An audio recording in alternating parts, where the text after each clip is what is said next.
Hello warriors, स्वागत है आप सभी का आपके अपने यूट्यूब चैनल जी दरोगा जी में। देखिए अभी हमारे साथ अभिषेक सर मौजूद हैं और कल 14 फरवरी है और कल आप लोगों का जो कैट का डिसीजन है वो आने वाला है। क्योंकि आप लोगों ने ईमेल भी किया है डीजीटी के रिगार्डिंग, तो चलिए सर से जानते हैं। मिलियन में बराबर ट्वीट हो रहा है और ट्वीट होने के बाद भी कोई रिस्पांस नहीं मिल रहा है। केवल खलबली मचने से नहीं होता है, स्टूडेंट के साथ इंसाफ भी करना पड़ता है। तो चलिए सर से जानते हैं क्या हुआ और कल क्या होने वाला है। कैट का डिसीजन आप लोगों के समर्थन में आएगा या फिर ये चीज़ें आगे बढ़कर जाएंगी। सर स्वागत है आपका हमारे चैनल पर।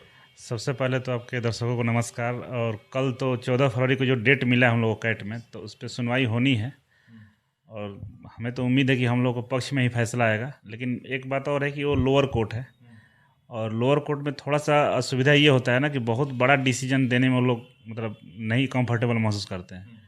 तो हो सकता है कि वो हाई कोर्ट भेज दे, ऐसा भी हो सकता है। लेकिन ज़्यादा चांस है कि हम लोग को पक्ष में कुछ तो होगा। इसके पीछे एक कारण है। कारण ये है कि रेलवे 7 दिन का टाइम मांगा था और आज 7 दिन क्या लगभग ये 15-20 दिन होने वाला है। अभी तक रेलवे की तरफ से कोई भी बात सबमिट नहीं किया गया है। तो संभवतः कुछ तो है। देखिए अब कल क्या होता है। सर पिछले दिनों ट्वीट आप लोगों ने करवाया सर, 1 मिलियन से भी ज़्यादा ट्वीट हुआ। क्या डीजीटी इस पर कुछ भी बोलने के लिए नहीं आ रही है सर? मतलब सोई भी है, सारे सारे लोग सो गए हैं, बच्चों की देखभाल कौन करे सर यहाँ? देखिए डीजीटी ऐसा मंत्रालय है ना कि इसको मतलब ही नहीं रहता है कि हमको बच्चे हैं आईटीआई कर रहे हैं, इनको कहीं एम्प्लॉयमेंट मिले कि नहीं। क्योंकि डीजीटी का पहले नाम था डीजीईटी था। ईटी मतलब एम्प्लॉयमेंट होता था, वो अपने नाम से ई हटा दिया, अब डीजीटी हो गया। तो एम्प्लॉयमेंट देना भी नहीं चाहती है। तो वैसे में डीजीटी का बहुत बड़ा नुकसान है कि अगर रेलवे आईटीआई छात्रों को मौका नहीं देता है तो फिर बच्चे आईटीआई क्यों करेंगे? अगर हमें रोज़गार ही नहीं मिलेगा तो क्यों आईटीआई करने से क्या फ़ायदे हैं? तो कहीं ना कहीं आईटीआई कॉलेज को बहुत बड़ा नुकसान होगा, डीजीटी को भी होगा और एनसीवीटी बोर्ड शायद उस तरह से काम नहीं करेगा, उस तरह से क्राउड नहीं ला पाएगा बच्चों का। तो डीजीटी रेलवे ग्रुप डी की तैयारी कर रहे बच्चों के लिए चक्षु प्रकाशन के द्वारा बहुत ही शानदार बुक लाया गया है। जैसा कि आप देख सकते हो यहाँ पर आपको कंप्लीट थ्योरी के साथ मैं आपको दिखाता हूँ। ये देखो यहाँ पे थ्योरी दिया गया है भारतीय अर्थव्यवस्था का।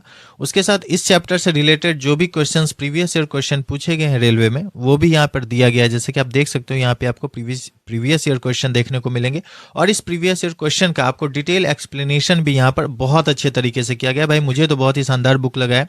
अगर आप भी अपनी तैयारी अच्छे से करना चाहते हो तो आप इसे ले सकते हो। चक्षु का रेलवे ग्रुप डी का प्रैक्टिस सेट आता है। रेलवे ग्रुप डी की मैथ्स, रीजनिंग, जीके की चैप्टर वाइज बुक भी आती है जिसे लेकर आप अपनी तैयारी और मजबूत कर सकते हो। आपको अगर ये बुक खरीदना हो तो मैं लिंक डिस्क्रिप्शन बॉक्स में डाल दूंगा, आप वहां से इस बुक को परचेस कर सकते हो। को इस पर सोचना होगा कि भाई हमारे बच्चों को जहाँ अधिकार है वहाँ मिलना चाहिए। जी अच्छा सर, आप बोलेंगे कि आईटीआई वाले बच्चों के लिए, 10th वाले बच्चे बोलेंगे कि सर आईटीआई वाले बच्चों के लिए तो टेक्नीशियन है, एएलपी है, तो फिर ग्रुप डी क्यों?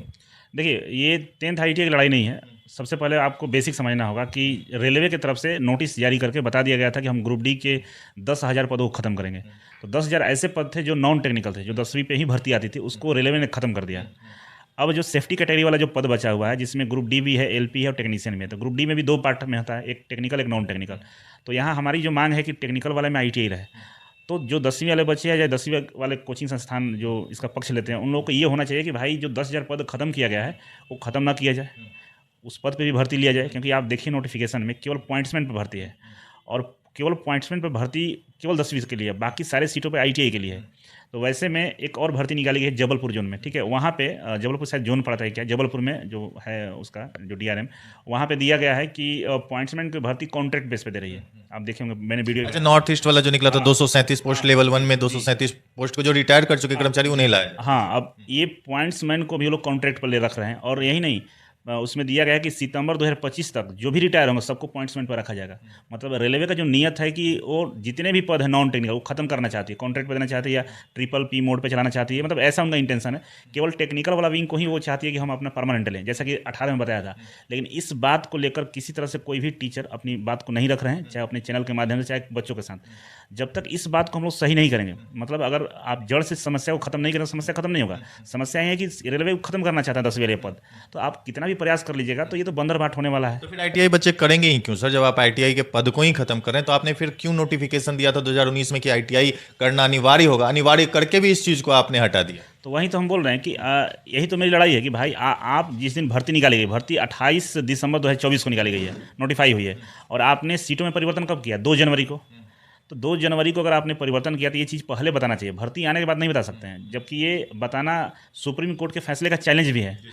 तो इस चीज़ को हम लोग कोर्ट में रख रहे हैं और बाकायदा अच्छे से रख रहे हैं, और हमारी जो पूरी जो पटिशनर लोग हैं, जो भी लोग इस केस को लड़ रहे हैं, देख रहे हैं, उनका पूरा समर्थन है, और सुप्रीम कोर्ट तक जाना पड़े हम लोगों को तो हम लोग जाने को तैयार हैं, क्योंकि ये बिल्कुल ही गलत हुआ है।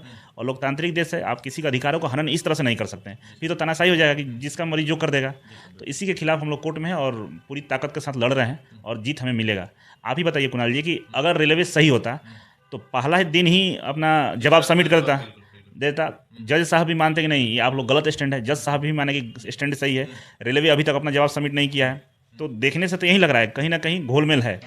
तो इसीलिए हमें पूरा भरोसा है कि हम लोग जीतेंगे और आईटीआई के छात्रों को अधिकार मिलेगा। अच्छा सर, बात वैकेंसी की करें तो वैकेंसी क्या 32,438 ही रह जाएगी या बढ़ेगी भी? क्योंकि अभी जो बच्चे आईटीआई नॉन आईटीआई को लेकर के मांग कर रहे हैं, अब बच्चों को ये दिख गया कि भैया आईटीआई रहे नहीं रहे उससे मतलब नहीं है, वैकेंसी बढ़नी चाहिए। अगर 32,438 वैकेंसी रह जाती है, काट छांटे अगर आप उसमें सर आप देखेंगे कि जो बीटेक कर चुके हैं ये सारे जो उसमें अगर आते हैं, जो भी बच्चे उसमें आएंगे तो 20 से 22,000 वैकेंसी बचेगी सर। तो ग्रुप डी वाले बच्चों के लिए कहाँ कुछ रह गया? हाँ, इसमें अप्रेंटिसशिप वालों को 20% का कोटा रहता है, एक्स सर्विस मैन तो बहुत सारे करके 20,000 ही बचेगा। लेकिन देखिए भर्ती बढ़ाने की जहाँ तक बात है, खाली तो 1.5 लाख पद है, लेकिन रेलवे बोल रहा है ना कि हम नॉन टेक्निकल जो पद हैं उसको हम ट्रिपल पी मोड पे चलाएंगे या हम कॉन्ट्रैक्ट पर देंगे। तो अपना काम जारी रखा हुआ है। आप देखिए आपके सामने साउथ सेंट्रल रेलवे का आप देख रहे हैं 200 वाला जो पॉइंट्समैन को कॉन्ट्रैक्ट पर रख रहा है।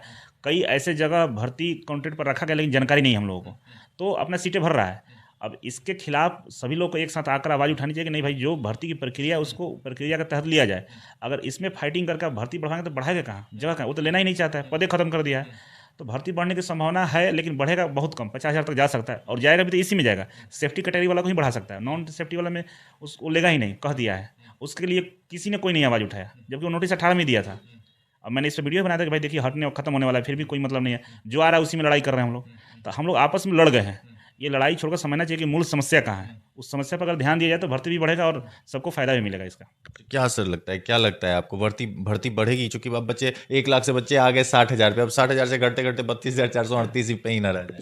भर्ती बढ़ने की अभी तो कोई फिलहाल संभावना नहीं लग रहा है, लेकिन एलपी में बढ़ाया था, टेक्नीशियन में बढ़ाया था, इसका भी बढ़ाएगा, लेकिन बहुत ज़्यादा उम्मीद नहीं है। 5-10 हज़ार बढ़ सकता है, मतलब 50,000 के आसपास हो सकता है, लेकिन बढ़ेगा भी तो फिर वही बात है कि वो टेक्निकल विंग में ही बढ़ेगा। पॉइंट्समैन में थोड़ा सा बहुत बढ़ा सकता है, बाकी तो सेफ्टी वाला में बढ़ेगा। तो सेफ्टी वाला के लिए फिर आईटीआई ही बच्चों को फायदा मिलेगा। अच्छा सर, 32,438 वैकेंसी पे अगर आईटीआई लागू कर दिया जाता है तब तो फिर सर 10th वाले बच्चे करेंगे क्या? क्योंकि इधर आप देख रहे हैं सर बीटेक वाले बच्चे आ जाएंगे, तो बहुत सारे बच्चे जब इसमें आ जाएंगे टेक्निकल डिग्री वाले, तो फिर जो 10th पास किए फिर उनका क्या होगा? देखिए बात ऐसा है कि अगर मान लीजिए कि आपके पास एक पिताजी के 2 संतान हैं, सबको 1-1 बीघा ज़मीन मिला है, एगो आपने बेच दिया पूरा, और बेचने के बाद फिर दूसरा वाला भाई में कहा कि नहीं आपका आधा हिस्सा दीजिए, तो ये सही है? तो वहीं रेलवे किया है, वो और 10th वाला सीटें ख़त्म कर दिया, वो दे दिया दूसरे को, कॉन्ट्रैक्ट पर दे दिया, हटा दिया, ख़त्म कर दिया। अब जो बचा हुआ है वो आईटीआई का वाला सीट बचा हुआ है। अब उसमें 10th वाले बच्चे आके झगड़ा कर रहे हैं कि नहीं हमको भी इसी में दीजिए, तो ये न्याय नहीं है ना। फिर उन लोगों को आवाज़ उठाना चाहिए कि भाई क्यों ख़त्म किए हो? नॉन टेक्निकल जितना भी पद था आप देखिए नोटिफिकेशन है, उसमें केवल पॉइंट्समैन तो है, बाकी सीटें कहाँ गई? उसके लिए काहे नहीं कोई टीचर बोल रहा है, काहे नहीं आप कोर्ट में जा रहे हैं, काहे नहीं रेलवे से सवाल पूछ रहे हैं? उसके लिए ट्वीट क्यों नहीं कर रहे कि हमारा सीटें क्यों खत्म कर दिया गया? भर्ती बढ़ाने का ट्वीट करता, कहाँ बढ़ाएगा भर्ती? जो है उसी में बढ़ाएगा, तो फिर तो आपको कोई फायदा होने वाला नहीं है। तो आपको भी चाहिए ना कि भाई हमारा सीटें ही खत्म कर दिएगा, हमारे जो अधिकार था हमारा घर ही बेच दिया गया, और दूसरे को घर में रहने के लिए बोल रहे हैं, हम कैसे जाएंगे? सर आप लोग लगातार लगे हुए हैं सर, एआईटीओ के अध्यक्ष भी जो हैं वो भी लगातार वकील से मिल रहे हैं सर, आपकी बात भी होती है, तो अभी तक क्या बातें निकल कर रही है? कुछ तो ऐसा उन्होंने बोला होगा सर बच्चों को, चूंकि सांत्वना दे देकर मैं भी थक गया हूँ, आप भी थक गए होंगे सर, तो क्या लगता है उनके द्वारा क्या बोला गया सर, ये बताओ। वकील साहब से हमारे भी लास्ट टाइम कल परसों बात हुआ था, गौरव जी बात की थी, आईटीओ के जो राष्ट्रीय महासचिव हैं गौरव जी, वही बात किए थे। वो यही बोल रहे हैं कि देखिए कि रेलवे की तरफ से अभी कोई जवाब ही नहीं दिया गया है, और रेलवे के जो यूके तिवारी हैं जो का नोटिस जो जारी किए थे, उनका भी शायद वकील साहब के पास कॉल आया था, और ये बोले कि हम उनसे भी बात करते हैं। जब तक रेलवे अपना स्टैंड क्लियर नहीं करेगा तब तक कुछ कहा नहीं जा सकता है, क्योंकि कोर्ट भी यही माना है कि भाई आप जवाब दीजिए इस पर, आपने ऐसा क्यों किया, और आपने किया है तो किस नियम के तहत किया, ऐसे आप क्यों किए, तमाम सवाल कोर्ट की तरफ से भी है और हमारे तरफ से भी है। तो रेलवे जब तक जवाब नहीं देगा पता ही नहीं चलेगा, तो वो जवाब कल आ जाएगा, कल कोर्ट में 14 तारीख को। अगर रेलवे देखते हैं क्या बोलता है, जो बोलेगा उस पर हम लोग काम करेंगे, और हम लोग का पूरा प्लानिंग है कि जो भी हो कैट में येस नो हो जाना चाहिए, मतलब या तो कैट हम लोग को फाइनल डिसीजन दे, क्योंकि आगे हम लोग हाई कोर्ट में जाना है।